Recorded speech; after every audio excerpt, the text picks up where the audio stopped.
Tere tulemast Fontese talendikogemuse coachiva juhtimise episoodi. Mina olen Fonteses konsultant Juta Palmeeri ja minuga koos on sel teemal täna vestlemas Tiiu Allikvee, Fonteses juhtivkonsultant ja Alvar Lumberg.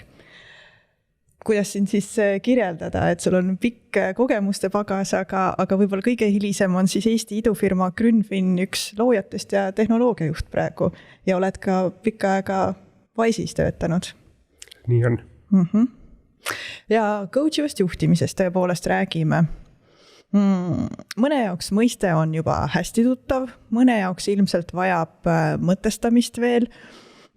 Aga mõtleme korraks selliselt, et miks see ikkagi on selline oluline juhtimisstiil ja miks sellest ikkagi tänapäeval nii palju räägitakse.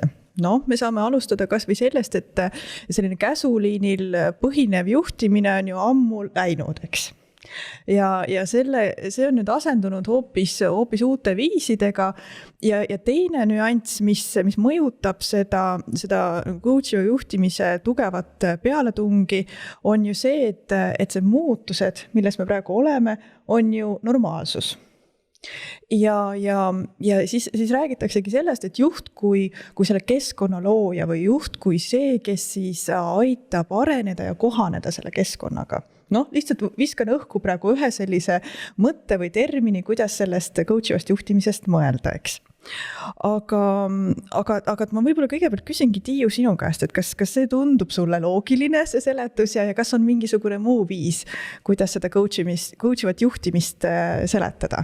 Jaa, ma olen üsna nõus selle keskkonna loomise terminiga või väljendiga, et neid definitsioone on ju hästi erinevaid, aga kui siin kevadel ilmunud raamatut tsiteerida, siis Dan Sobaki coachiv juhtimine, siis mulle tegelikult tema selline definitsioon päris meeldib, et see on selline koostöösuhe, mis arendab siis meeskonnaliikme vastutuse võtmist, aga arvestades ka pädevust ja küpsust. Et võib-olla see vastutuse sõna tuleb sinna keskkonna loomisele juurde, mis on ka väga-väga oluline. Aitäh. Ja nüüd on nüüd see, et heakene küll, et me defineerime selle ära, aga et siis meie kuulaja mõtleb, et aga mis on need konkreetsed rakenduskohad või kuidas seda coachivat juhtimisstiili ikkagi ära tunda või mida see siis päriselt ikkagi tähendab. Et Alvar, et võib-olla isegi hakkame võib-olla kaugemalt pihta, et kuidas sinu teekond selle coachima juhtimiseni on ja kuidas sa enda jaoks oled näinud, mis need sellised olulised kohad on, millal see coachiv juhtimine eriti nagu sinu jaoks kohta on võtnud juhtimisstiilis? Minu jaoks kindlasti ei ole olnud nüüd sellist ühte päeva või hommikut või koolitust või raamatut pärast, mida ma oleksin enda jaoks avastanud coachiva juhtimise kui lähenemise või stiili ja siis hakanud seda teadlikult rakendama. Et see pigem on juhtunud nõndamoodi, et ma olen teinud mingeid asju nendes olukordades, kus ma olen olnud selle inimesena, selle algaja juhina, võib-olla kunagi hiljem kogenuma juhina, kes ma siis olen parasjagu olnud.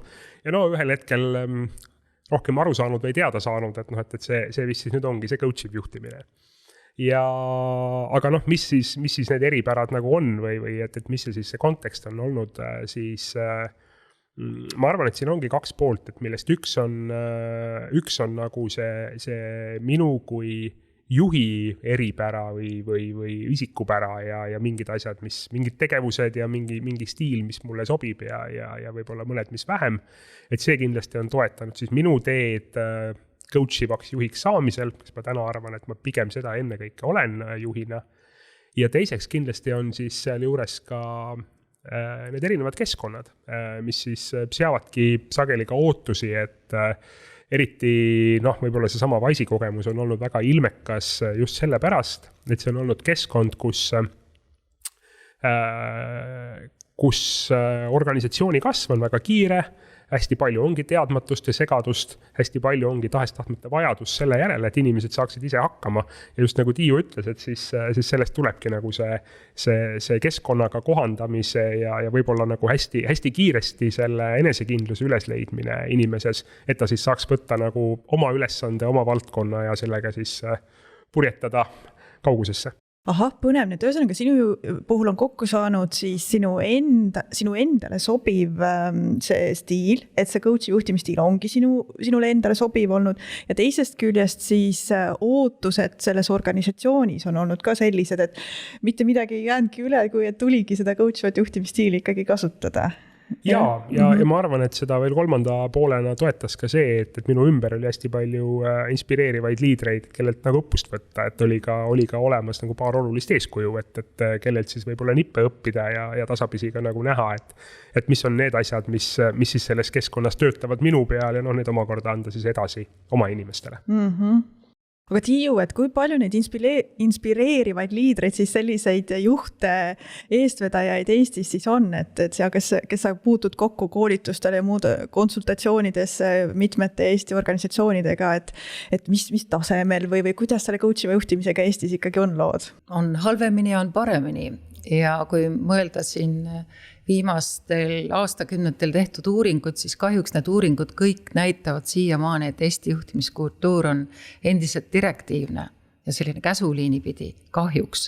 Aga kui tõesti igapäevaselt suhelda juhtidega või vaadata nende sellist õpialtisust, et kuidas saadakse aru, et uued põlvkonnad tahavadki nagu teist stiili ja enam ei mängi välja selle pika ametliku käsuahelaga, siis on selle aja peale on talent juba läinud. Siis mina näen küll positiivseid muutusi või kas või meie enda coachinguga seotud koolitused või coachiva mentorlusega, et me näeme füüsiliselt, kuidas mõni juht 5 või 10 aasta jooksul meie silmis on kasvanud ja muutunud. Et see on väga äge vaatamine ja kui sa küsid veel üldiselt, et siis tõesti on organisatsioone, kes on siis selle nagu coach'iva stiili enda leadership DNA-sse ametlikud dokumentidesse pannud, seda järgitakse, see on väärtuste tasemel, aga muidugi on organisatsioone, kus ta võib-olla on kuskil väärtusena kirjas koduleheküljel, et vaatab vastu, aga seal kirjast ainult ongi, et erisust jätkub. Aga mille järgi me saame aru, et selles organisatsioonis tõesti kasutatakse coach'ivat juhtimisstiili? Mis need mõned indikaatorid võiksid olla? Mis need näited võiksid olla siin? No kui ma jätkan selle Dan Sobaki raamatu teemaga, et ma ei ütle, et see on ainuke raamat, millest võiks juhinduda, need definitsioon on ju erinevad, aga see on päris hästi nagu, tema toob välja nagu 6 coach'i juhtimise põhiprintsiipi. Esimene ongi see, mis Juta sa tõid välja, et selline keskkonna loomine, ehk siis turvalise keskkonna loomine, kus inimesed nagu julgevad oma mõtteid välja öelda, on usaldus, ei ole halvustamist, mõtete tagasilükkamist või et kuidas sa nii rumalalt võid mõelda, ehk esiteks see keskkond, ei ole nagu eksimise kultuuri või karistamise kultuuri. Teine punkt, et edasi ongi see avatud küsimuste küsimine, mida ma usun, et Alvar ongi hea näide, olen ise näinud, kuidas ta need küsib, et ma ei anna neid korraldusi kätte, vaid ma küsin, et mis sa ise arvad, kuidas sa selle olukorra saad lahendada. Ehk siis sellised avatud küsimuste küsimine ja 3. läheb siis põhiprintsiip lähebki nagu selle vastutuse peale juba, et see ei tähenda seda, et ma algajale annan nagu väga mastaapsed volitused, vaid nagu see pädevuse, kompetentsuse ja küpsuse teema, et algul ma annan nagu jupikaupa, kasvatan seda volituste piire, annan vastutust ja see vastutuse juures üks oluline punkt on ka see, et ma ei mikromanageeri, et ma siis ei seisa seal laua kõrval ja kogu aeg nõua raporteerimist igal hommikul. Ja sealt edasi 3 printsiipi on veel jäänud, et üks on siis see, et ole sparringupartner ja toeta, mis hästi viitab neile 1-1 vestlustele, et sa nagu oled kursis, kui kaugel sinu töötaja omadega ja enda eesmärgiga on, julgusta, nügi, toeta teda sinna poole, aga teistpidi nagu nügi teda endast teadlikumaks saama. Et ühel poolel eesmärk, aga teisel poolel siis see, et ta nagu sügavamalt saab aru endast või enda arengust või endast inimesena. Ja 5 on siis see, et see on juba selline uurija vaatleja roll, et nagu juht peaks kogu aeg nagu nagu suutma jälgida, mis tema tiimis või meeskonnas toimub, et ta näeb seal mingeid käitumismustreid, ta näeb, kui sealt mingi väärtuse poole asi hakkab valele poole kiskuma, et ta on nagu selline kraadija roll ka. Ja viimane, väga lihtne, 6, kiida ja tunnusta. Et ikka ütle ära, kui midagi on hästi, tähista töövõite ja tõesti nagu Jack Welch ütleb, et juhi peamine ülesanne on inimese, oma töötaja eneseusu tõstmine ja seda sa saad ju läbi tunnustamise. Et need ongi need 6 asja mulle, ma ei tea, kuidas sulle tunduvad? Ma mõtlesin siin just, et kõik kõlasid kuidagi väga tuttavad, et vist olen õnneks, ei ole väga vales kohas praegu. No, siis et ühte-teist kasutanud. Ja tõesti see kõlas praegu nagu juhisena, et mis see coachiv juhtimine siis endast kujutab ja loomulikult sinna saab siis konkreetseid neid meetodeid juurde õppida, aga see on see lähenemine, see on see mõtteviis. Aga nüüd, kui selliselt mõelda, et me oleme siin nii-öelda nagu kiidulaulu laulnud sellele coachivale juhtimisele, aga paraku on ju ikkagi nii, et igal juhtimisstiilil on oma koht, oma aeg, oma kasutusviis ja ka plussid ja miinused. Et Alvar, mida sina oled näinud, et kas on ka mingisugused situatsioonid, kus see coachiv juhtimisstiil võib-olla ei olegi kohane?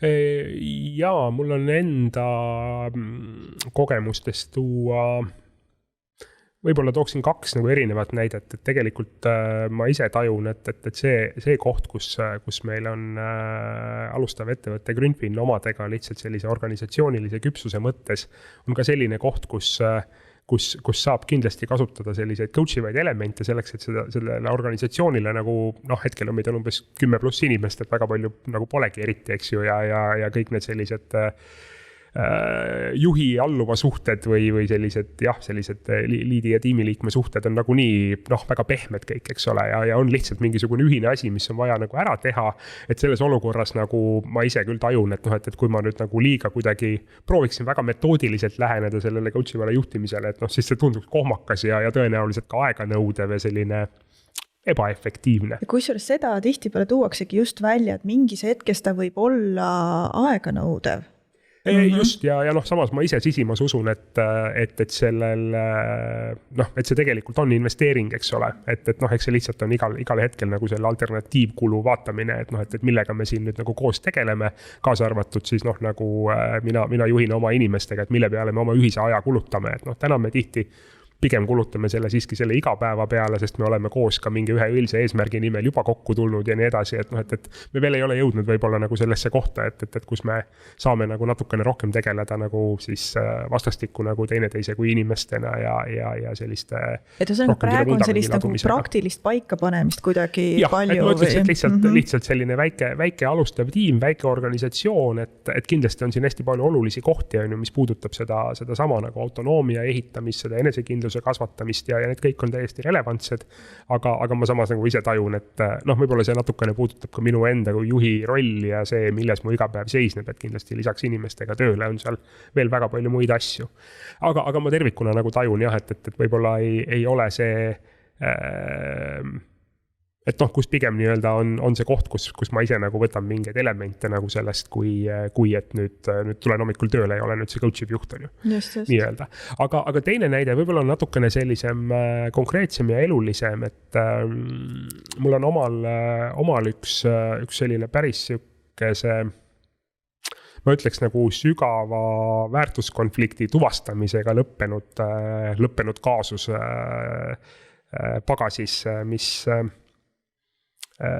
mis minu jaoks siis tõi välja selle, et ei saa nagu siis, kui see kuristik on seal vahel nagu, et ega siis ei ole väga lihtne seda teist inimest sealt nüüd nagu sinu poole tulema coachida. Ja see võttis mul päris palju aega selleks, et aru saada, et see kuristik tõesti ongi seal vahel, et me oleme kumbki oma seisukohtadel selles osas, milline mingis konkreetses valdkonnas see tulevik välja näeb ja ütleme siis konkreetselt nagu tulevik ettevõtte jaoks välja näeb ja ega need asjad kuidagi rohkem kokku ei saagi. okei, et kui see coach'i juhtimise selline nagu see alus või see baas nagu selline olemus on see, et selline arengule suunamine, aga kui see nägemus sellest arengust on ikkagi nagu erinev, et siis ongi erinev. Jah, et et ütleme nii, et kas see mäetipp, mille poole me vaatame, et need tegelikult on 2 erinevat mäetippu või siis on meil ikkagi väga-väga erinevad arusaamad sellest, kuidas sinna minna, et siis on keeruline seda ühist teed kujundada.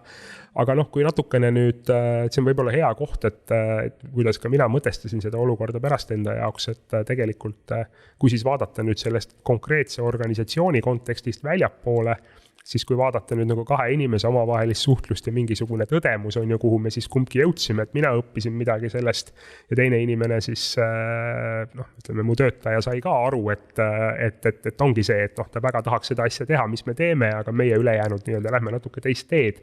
Et ma arvan, et ta täna on rõõmus selle üle, et nõnda läks, on ju. Et summa summarum see oli oluline avastus, aga jah, et kokkuvõttes ma nagu nende coachivate meetoditega tegelesin natuke liiga kaua võib-olla, et ma arvan, et oleks saanud varem kohale. Ja kui me veel nagu sellest juhtimisstiilist niimoodi konstruktiivselt räägime, et kui sina ütlesid, et sulle endale niimoodi isiksusena sobib see stiil, et siis Tiiu, kas on oluline, et on tõesti isiksusele sobiv, et kas on mingisugused baasomadused või oskused, mis peavad olema, et olla edukas coachiv juht? No tõenäoliselt mõne inimese, mõne juhi profiil võib kergendada nende võtete kasutamist. Ja võib-olla see algab just sellisest tugevast usust, et mina läbi oma inimeste toon selle tulemuse ära, et ma olen kannatlik, et ma kuulan, et ma ei ole see nii-öelda eetri täis rääkija üksi, teistele ruumi andmine, et sellised asjad kindlasti ja inimene, kes usub, juht, kes usub ja väärtustab teiste arendamist. Et see arendamine, vastutuse andmine, kui ta võtab aega, nagu Alvar ütles, et ta on valmis aega võtma selleks, et ta ei saa aru, et kogu aeg kõik muu on tähtsam, kui et ma räägin oma inimestega. Ja et see on oluline, aga võib-olla selle eelmise jutu jätkuks, võib-olla ütleks veel seda, et ega see coachi juhtimine ei ole mingisugune soft asi, et selline nunnu kogu aeg käib. Tegelikult see eesmärgid ja suund ja prioriteedid ja strateegia on olemas ka selle meetodi kasutamisel. Vastupidi, selle poole siis nükitaksegi inimesi. Aga kui tulla isiksuse profiili juurde tagasi, et ma arvan, et ka täitsa keskpäraste eeldustega juht saab omandada need võtted. See on ju tööriistakast, nagu me õpime rääkima, nagu me koosolekul kasutame mingeid laused. Samamoodi on võimalik neid coachivaid küsimusi õppida kasutama ja suud endal vahel kinni hoidma, et laskma teisel ka rääkida. Et mõnele sobib paremini, mõnele vähem, aga ei ole nii, et ütleme, et saaks öelda, et kindlalt keegi ei allu dressuurile. Et seda on küll hea teada, et on võimalik õppida. Aga kui nüüd mõelda, et kui me oleme praegu rääkinud siin juhist, kui ühest juhist, aga kui mõelda organisatsiooni peale, et siis Tiiu, sinu nägemuse järgi, et kuidas te coachivat juhtimist organisatsioonis arendada? Sest ma korraks veel täiendan, ma just mõtlen selliselt, et ega ei piisa ju sellest, et üks juht on väga tubli ja väga hea selles, et ikkagi nagu Alvar, sinagi tõid välja, et see organisatsioon juba iseenesest tegelikult nagu ootab või toetab. Siin on võib-olla märksõna süsteemsus. Ja kuna see on avalikult räägitud info, siis võib-olla ma võin tuua selle näite, et näiteks Ericsson Eesti alustas organisatsiooni ja juhtimiskultuuri muutmisega aastal 2010. Ja ainult sellel hetkel töötas ettevõttes circa 2700 töötajat. Ja kujutage ette, kui suur ettevõtmine see oli, et siis nagu uuendada seda kultuuri.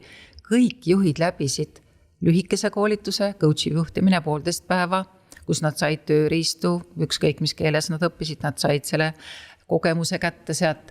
Ja teisalt on Ericsson väga hea näide sellest, kus on circa pakun, et mingi 9-10 coachiva mentorluse programmi tehtud, kus tõesti poole aasta jooksul need tööriistu antakse ja mida ma ei nimetanud, mis on kõikide asjade algus, tippjuhtkonna toetus.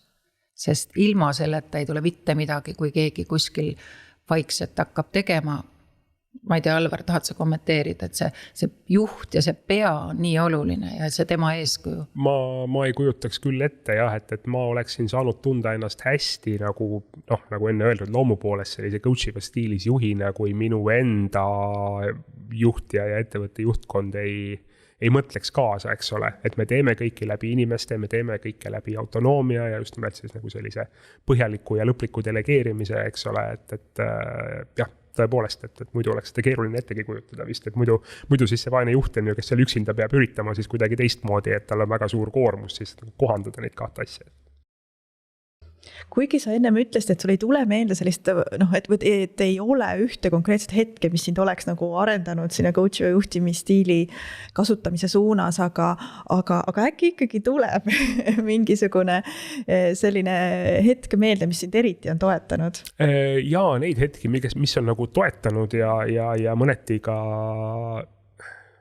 kinnitanud, et see mingites olukordades ongi paratamatu, on kindlasti ja üks neist võib-olla on see, et see nüüd oli siis umbes minu TransferWise'i karjääri poole peal, kus ma võtsin ehitada ühe valdkonna, mis oli küll tehnoloogiline, aga kus erinevalt siis minu varasematest tiimidest, mis valdavalt siis tegelesid nagu tootearenduse, tarkvaraarendusega, kus ma tundsin, et mul ikkagi on igaühele nagu otse anda mingisugust spetsiifilist professionaalset nõu, võib-olla mitte kõiges, aga siiski üldiselt nii-öelda vähemalt koos töötada tulemuse poole, siis ma äkki leidsin ennast olukorras, et kus ma pean nagu värbama ja arendama ja toetama inimesi on ju, kelle nagu professionaalsed oskused on minust nagu selgelt üle, eks ole, et see nagu minu enda jaoks oli siuke huvitav samm olukorda, et kus ma pidingi leidma mingid teistsugused tööriistad selleks, et oma tiimi aidata. Ja see mõnes mõttes võtab selle relva, et tee nii on ju, võtab nagu juhi käest täitsa ära ja mitte, et see nüüd liiga hea relv olekski, aga ma nagu nõu anda saan ainult mingites sellistes, me saame koos eesmärgistada, eks ole. Et sa ei saa mingi teadmisi nagu justkui üle anda, vaid sa saad neid toetada, oma neid teadmisi rakendama. Just, ja see kindlasti oli nagu hästi selline, mõnes mõttes jällegi ka selline julgustav nagu olukord, et mis ma siin nüüd ikka teen, et ma nii peangi tegema, nagu ma siin juba natuke olen teinud. Kas ma võin, Alvar, kommenteerida, kuna me oleme sinu isiksuse profiilist rääkinud omavahel, et tegelikult Alvar on tõesti selline juht, kellel on need loomuomased eeldused olemas, nii palju kui ma mäletan seda profiili, et temal on selline utsitaja, sinul on selline utsitaja mentaliteet, et sa oskad nagu inimesest seda parimat või paremat välja tõmmata, et sa oled just see selline väike ora ja väike nügija, ja loomuomane selline avatus ja suhtlemise ja kontakti loomise oskus, et see ei ole nagu selline sunnitöö, et panen Excelisse, pean rääkima 20 minutit selle inimesega, et sinul minu meelest on need loomuomased eeldused olemas, et seda stiili edukalt kasutada. Ja mõni teine võib-olla peab teadlikumalt nendele nüanssidele tähelepanu pöörama. Ma pean rääkima, ma pean iga inimesega rääkima kuus mõne korra. Aga et sellest teemast saaks veel ja veel rääkida ja saaks tegelikult veel süvitsi minna ja ilmselgelt hea meelega teekski seda ka veel, aga ma mõtlen, et korraks võtaks nagu siin seda vestlust kokku ka selliselt, et ma uurisin tõttele tegelikult erinevalt Gallupi uuringuid, ja selle külje pealt, et mida töötajad ootavad oma juhilt. Ja läbivalt on viimastel aastatel tegelikult isegi rohkem kui ainult paaril viimasel aastal on läbi käinud 3 põhilist ootust, on seal esikümnes, mis on hästi seotud coachiva juhtimisega. Ma kohe loen need ette siin ka. Ja üks on siis, et oodatakse juhti, kes julgustaks minu arengut. Teiseks juhti, kes annab mulle tagasisidet ja tunnustab. Kolmandaks oodatakse juhti, kes hoolib minust ja kuulab ka minu arvamust. Nii et selgelt on nagu nendes töötajate ootustes juba ka sees tegelikult selline coachiva juhtimisstiili lähenemine. Ja võib-olla nüüd need põlvkondade uuringud veel siia juurde näitavad seda, et noorem Y ja Z-generatsioon tema ootab väga-väga tihedat tagasisidet, et kui juht seda tähelepanu ja vestlust talle ei kingi, siis tõesti ei ole mõtet oodata seda aasta vestlust, sest ta lihtsalt on ära läinud juba enne. Tahad sa, Alvar, veel omalt poolt kokku võtta, lisada midagi? Noh, pärast seda, mis Tiiu ütles, ma peaaegu nagu ei julgegi öelda, sest et see justkui on kõik nii loomuomane, eks ole, et võib-olla nüüd muudan, sõnastan väga loomulikuna midagi, mis enam paljudel ei ole. Ma arvan, et see, kõigepealt ma olen ise mõelnud sellele samale, millele sa nüüd andsid nende Gallupi näidetega tuge, et töötajad organisatsioonidelt, tööandjatelt ja juhtidelt nagu ootavad aina rohkem seda, et neid nähtaks inimestena ja toetataks nende arengut ja mulle väga meeldis, et me TransferWise'is tihtilugu oli, mis tihtilugu ühesõnaga, me olimegi seda meelt, et see ongi normaalne, et inimesed täna ei tule keegi enam eluks ajaks kuhugi tööle. Nii nagu vahel juhtub, aga üldjuhul see käib ikka teistmoodi, eks ole. Ja teinekord nagu see oli suisa asi, mida intervjuudelgi küsida, et okei, et kui sa nüüd näed, et see meie ühine tee siin mõne aasta pärast võib-olla otsa saab, et mis need asjad on, mis sa tahaksid, et siit kaasa võtta.